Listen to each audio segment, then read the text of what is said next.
আজ শুরু করব বাংলা প্রেমের উপন্যাস বুদ্ধদেব গুহর লেখা হলুদ বসন্তের নবম পর্ব। পাড়াটা থমথম করছে, ভয়ে নয়, নিস্তরঙ্গতাই।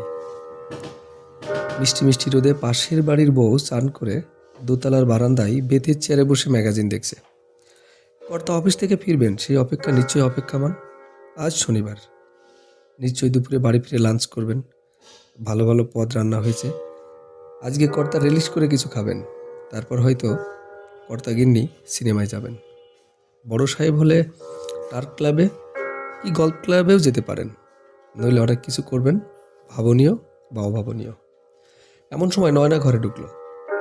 আকাশের দিকে তাকিয়ে কি ভাবছেন? হাতে ধরা ম্যাগাজিনটা ফেলে বললাম, শুধু আকাশে নয়। নয়না কাছে এসে আমার দৃষ্টি অনুসরণ করে বলল, ওর নাম রানী, আমাদের রানী বৌদি। দেখে মনে হচ্ছে ভদ্রমহিলা, স্বামী খুব শৌখিন। শৌখিন থার্ড ক্লাস। শখ বলে কোনো জিনিস নেই। রানী বৌদির রুচি কিন্তু খুব ভালো। তার মধ্যে একটি দৃষ্টান্ত যদি দিতে পারি, যেমন আপনার লেখা খুব ভালোবাসেন। কি ব্যাপার, আজ সকালে আমার কল্যাণে লেগেছো কেন? কখনো কি অকল্যাণে লেগেছি? না, তা লাগোনি। তুমি যে কল্যাণী, ঠাট্টা নয়। একদিন বুঝতে পারবেন কল্যাণী কিনা। নয়না চেয়ার টেনে বসে কি যেন ভাবতে লাগলো। রানী বৌদি কিন্তু অনেকদিন আপনার সঙ্গে আলাপ করতে চেয়েছেন। দাদাকেও অনেকদিন বলেছেন। আমার কাছে আপনার কথা প্রায় জিজ্ঞেস করেন। আপনি কখন লেখেন, কে আপনার কপি ফেয়ার করে দেয়, আপনার মেজাজ কেমন, ইত্যাদি ইত্যাদি। তুমি কি বলো? আমি আবার কি বলবো? আমি কি আপনার প্রাইভেট সেক্রেটারি যেসব কথার খবর রাখবো? তবু আমি বলি, যা খুশি বানিয়ে বানিয়ে। বললাম, বানিয়ে বানিয়ে মানে? মানে আমার যা বানাতে ইচ্ছা করে। বললাম, তোমার তো বুদ্ধি রাখার জায়গা নেই, কিন্তু এও বলে দাওনি তো যে আমার লেখার অনুপ্রেরণা তুমি। ভারী তো লেখেন, তার আবার অনুপ্রেরণা। আচ্ছা, তোমাকে নিয়ে যদি একটি গল্প লিখি। আমাকে নিয়ে মানে? হ্যাঁ, তোমাকে নিয়ে, মানে তোমাকে নায়িকা করে। আমি আবার নায়িকা হব কি করে? নায়িকা হবার যোগ্যতা কোথায়? সে তো নায়ক, এবং যে লিখবে সে বুঝবে। তাহলে লিখুন। মনে হলো খুব নিষ্প্রিয় গলায় বলল কথাটা। বললাম, তোমার গর্ব হবে না নয়না? নয়না আমার চোখের দিকে তাকিয়ে রইল। অনেকদিন পরে ও এরকমভাবে চাইল। তারপর মুখ নিচু করে বলল, হয়তো হবে, জানি না, কিন্তু নায়িকার গর্ব হলে লেখকের কি লাভ? লেখক কি পাবে? বললাম, লেখকরা তো কিছু পাবার জন্য লেখে না, নিজেদের নিঃশেষে ফুরিয়ে ফেলার জন্য লেখেন। লেখকরা কোনোদিনও লাভবান হন না। নায়ক নায়িকারা খুশি হলেই তারা খুশি হন।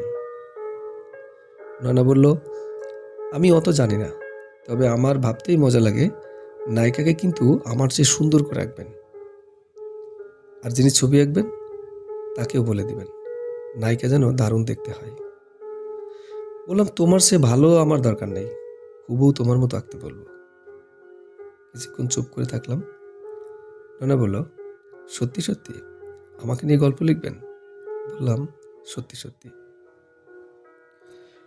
অনেকক্ষণ নয়না মুখ নিচু করে বসে কি যেন ভাবতে লাগলো। কিছুক্ষণ আগে ও চান করেছে, একটি খাটাও ভয়েল পরেছে, চোখের নিচটা লালচে লাগছে। বুড়োতে একটু হালকা আইব্রো পেন্সিল ছুঁয়েছে, ঠোঁটে পাতলা করে ভেসলিন, চোখে সামান্য কাজল বুলিয়েছে। বারান্দার হাওয়া ওর শিকাকাই গজার চুল এলোমেলো হচ্ছে। ভালোবাসা কাকে বলে আমি জানি না, কোনোদিনও জানতে চাইও নি, হয়তো কোনোদিন জানতেও চাই না। এই মুখটি, এই সুগন্ধি শরীরটিকে কাছে পেলে আমি আর কিছু চাইনি, কোনোদিনও চাই না। বেঁচে থাকার জন্য আমার আর কিছুই চাই না। বললাম, নেমন্তন্ন করেছে বলে কি মনে করেছো বাইরের রেস্তোরাঁগুলো সব বন্ধ হয়ে গেছে নাকি? খিদে যে নাড়ি বুড়ি হজম হয়ে গেল, খেতে দেবে না? নয়না হাসলো, ক্ষমাচার হাসি। বলল, বেচারা, খুব খিদে পেয়েছে না? মায়ের মেয়ে তো এতক্ষণ নিজেদের কায়দা দেখিয়ে এলো। এখন মা নিজের ছেলের বন্ধুর জন্য বিশেষ পদ রান্না করছেন।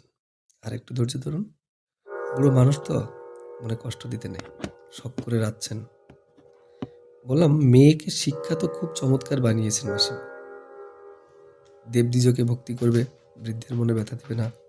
কিন্তু সে সঙ্গে এও তো শেখাতে পারতেন যে জীব মাত্রই প্রাণ আছে এবং প্রাণ থাকিলেই আঘাত লাগিতে পারে। অতএব যুবার প্রাণে কষ্ট দিবে না। নয়না এক ঝলক হেসে উঠল, বলল, আমি কোনো যুবার মনে সজ্ঞানে কষ্ট দিয়েছি বলে তো মনে পড়ে না। এখন যদি কেউ কষ্ট পায়, মন গড়া কষ্টে নিজেকে ভোগায়, তাহলে তাকে ভগবানও বাঁচাতে পারবে না। মানুষ তো দূরের কথা, কি বলো? ও চোখ দিয়ে সায় দিল। মাসিমা বারান্দায় এলেন, বললেন, দেখেছো তোমার বন্ধুর কাণ্ড? এক্ষুনি ফোন করে বলল যে সে আসতে পারবে না। রিজুকে বলে দিতে যেন কিছু মনে না করে। ও গেছে কোথায়? ওর এক বন্ধু রমেশ, তুমি চেনো না বোধ হয়, আজ বিলেত চলে যাচ্ছে। বোম্বে থেকে জাহাজ ধরবে। আজ বোম্বে যাচ্ছে, তারই বাড়িতে গেছে। না মাসিমা, আমি চিনি না। সুজয়টার রকমই অমনি। বন্দি এলো বাড়িতে, তিনি গেলেন অন্য বন্ধুর বাড়ি। নয়না বলল, তাতে কি হয়েছে মা? রিজুতে তো কিছু মনে করেননি।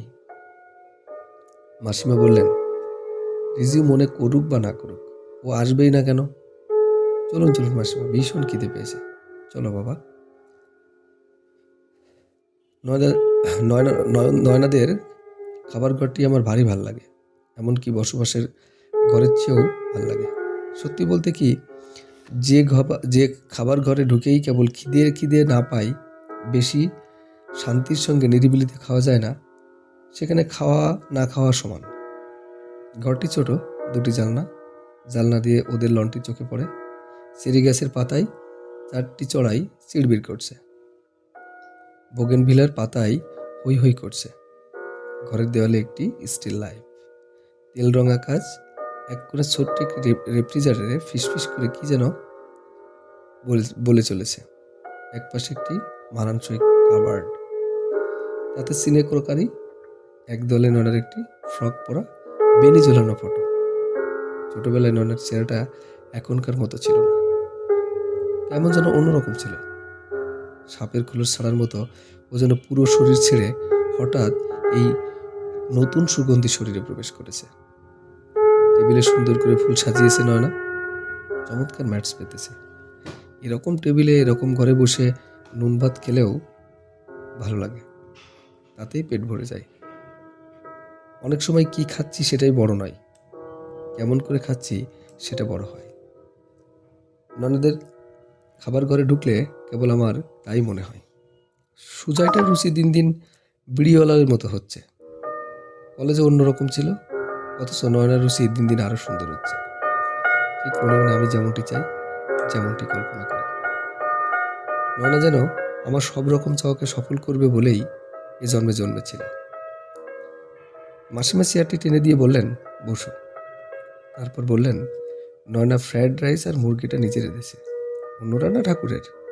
আমি কেবল তোমার জন্য নারকেল দিয়ে বুটের ডাল রেঁধেছি। নয়না বলছিল তুমি ভালোবাসো। অবাক হলাম। আমি ভালোবাসি? কই, আমি নিজেই জানি না। বললাম, নিজে জানি না, আর নয়না জানলো কি করে? নয়নার মুখ লাল হয়ে গেল। বলল, আপনি কি সেই পিকনিকে কতখানি ভাত চেয়েছিলেন খালি ওই ডাল দিয়ে? মনে নেই? নিজে ভুলে যাবেন আর নিজের লোভের কথা, আর অন্যকে অপদস্থ করবেন। মনে পড়ল, মনে পড়ল। ঠিক তো, আমি তো ভালোবাসি। আমি যে ভালোবাসি নিজেই কোনোদিন জানিনি। আমার লোভের কথা আমি ভুলে গেছি। এমনি করে আমার সমস্ত দুরন্ত লোভগুলির কথা যদি আমি ভুলে যেতে পারতাম। মাসিমা বললেন, তোমরা দুজনে খাও, আমি পুজোটা সেরে আসি ততক্ষণে। লজ্জা করো না রিজু, তুমি আর সুজয় তো আমার কাছে আলাদা নও। নয়না বলে উঠল, লজ্জা করার পাত্র কিনা উনি, দাদার 2 গুণ খান। মাসিমা বকলেন, বললেন, এই তুমি ভারী অসভ্য তো। বেশ করে খাও, স্বাস্থ্যবান ছেলে। খাবে না তো কি? তোদের মতো ফিগার টিগার বাতিক তো নেই। নয়না বলল, বাতিক থেকেই বা লাভ কি হতো? না খেলেই যেন রক হার্টসন হয়ে যেত। নয়নাজ খুব উচ্ছ্বসিত হয়ে রয়েছে সকাল থেকেই, কেন জানি না। এত কথা খুব কম বলতে শুনেছি। মাসিমা চলে গেলেন। আমি বললাম, চেহারাটা নিয়ে ঠাট্টা করো কেন? তুমি কি মনে করো তুমি খুব সুন্দরী? নিজে তো কাকড়িয়া পীড়িতের মতো দেখতে। তা তো আমি জানি, তবুও তো।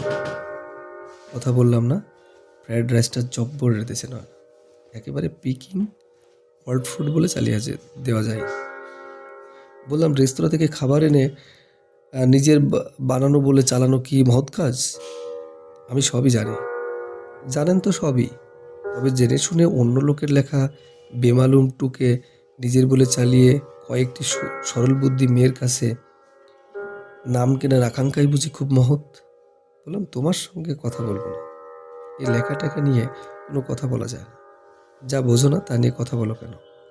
বেশ, বলবো না। কিন্তু আপনি কি রান্না বোঝেন বলুন তো? ফ্রায়েড রাইস কিসের আদে? ঘি, সরিষার তেল না ডালডা? খুব বোকা ভেবেছ? জানে না বুঝি? Salad oil. ও মা, তাহলে জানেন? Sorry, I withdraw. সত্যি আপনি কত জানেন? বলেই হাসতে লাগলো। হেসো না বলছি। ও বলল, বেশ, হাসবো না। খান প্লিজ, ঝগড়া করবেন না, ভারী ঝগড়া করেন আপনি। দুজনকে অনেকক্ষণ বসে আস্তে আস্তে খেলাম। খাওয়ার সময় যেন ও মেয়েকে দেখা বলা যায় যে সৎ বংশজাত কিনা। কেউ রাক্ষসীর মতো গেলে, কেউ বাঘিনীর মতো ভাতের থাবলাই থাবড়া মারে, আর কেউ পদিনীর মতো স্বপ্ন ভরা আঙ্গুলে আলতো করে খাবার তুলে মুখে দেয়। তাকে তখন দেখলে সে যে আহারের মতো একটি প্রাচীন আদি ও পশুভিনরাং প্রক্রিয়া করছে তা দেখে বোঝার উপায় থাকে না। যেমন করে আলপনা দেয় তেমনি করে নয়না খায়। ও আমার চোখে আর্টের সংজ্ঞা। ওকে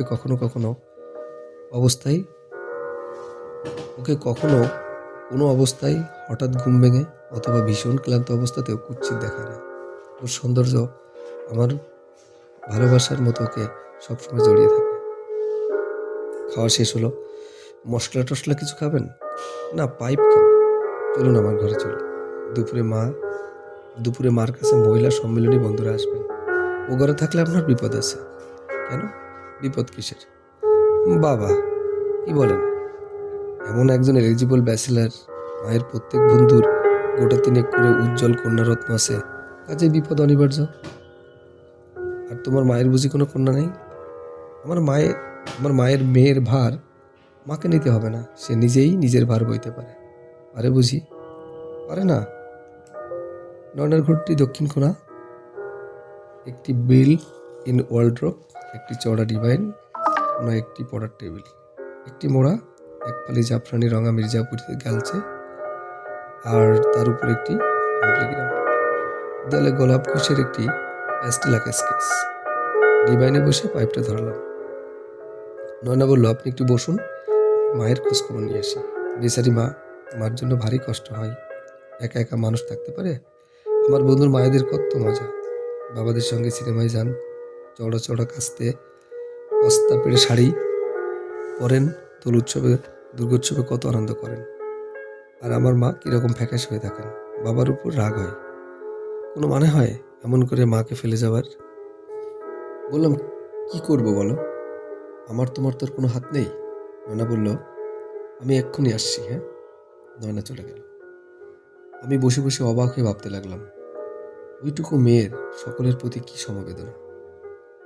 ওর ওই ক্ষীণ শরীরের ভিতর যে এত বড় একটি বুদ্ধিমতী মহতী প্রাণ লুকিয়েছে, তা ওকে যে কাছ থেকে না জানে সে কখনো জানবে না। ওর কাছের লোকদের এমন হৃদয় দিয়ে অনুভব করে যে সে বলার নয়। আমি জানি ও আমাকে ভালোবাসে না, হয়তো কোনোদিনই ভালোবাসবেও না।